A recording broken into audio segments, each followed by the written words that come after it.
नमस्कार, स्वागत है आपका एमपी तक पर। मैं हूं रवीश पाल सिंह। मध्य प्रदेश में विधानसभा चुनाव से पहले एक नई पार्टी का गठन हो गया है। ये पार्टी है विंध्य जनता पार्टी।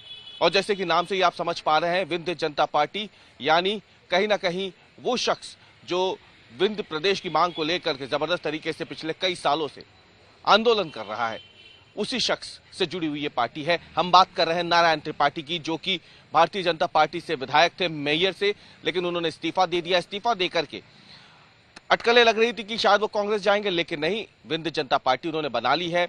उसे सिंबल मिल गया है और उसी चुनाव चिन्ह पर अब विंध्य जनता पार्टी अपने 25 उम्मीदवारों के साथ आज मैदान में उतर गई है। 25 उम्मीदवारों की सूची जारी कर दी है विंध्य जनता पार्टी ने, और इसके बाद कई और जगहों पर भी उम्मीदवार उतारने वाली है विंध्य जनता पार्टी अपनी दूसरी सूची में।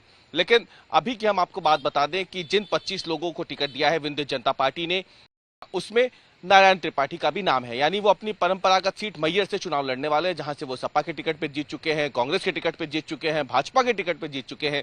अब वो विंध्य जनता पार्टी के टिकट पर, उसके सिंबल पर चुनाव लड़ने वाले हैं मैयर से। इसके अलावा ज्यादातर अगर देखें तो जो सीटों का अनाउंसमेंट किया गया है वो विंध्य से लगती हुई सीटें हैं। इनमें रेगांव, सतना, अमरपाटन, सिमरिया, त्योंथर, देवतालाब, गुड़, चुरहट, सीधी, सिंहावल, चितरंगी, सिंगरौली, ब्योहारी, जयसिंह नगर, जैतपुर, अनूपपुर, पुष्पराजगढ़, बांधवगढ़, और इसके अलावा अगर देखें तो मानपुर, शहपुरा, डिंडोरी, अंबेडकर नगर, महू जो इंदौर के पास है, और बड़ा मलहरा।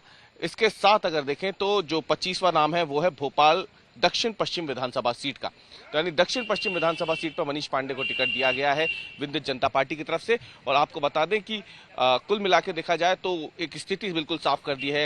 विंध्य जनता पार्टी जो है उन तमाम जगहों पे जाएगी जहां पे कहीं ना कहीं विंध्य से जुड़ी हुई भावनाएं हैं लोगों के साथ। अलग विंध्य की मांग जो लोग कर रहे हैं, वो मध्य प्रदेश की जिस भी विधानसभा सीट पे रहते हों, कोशिश होगी विंध्य जनता पार्टी की कि वहां पे वो उम्मीदवार उतारे।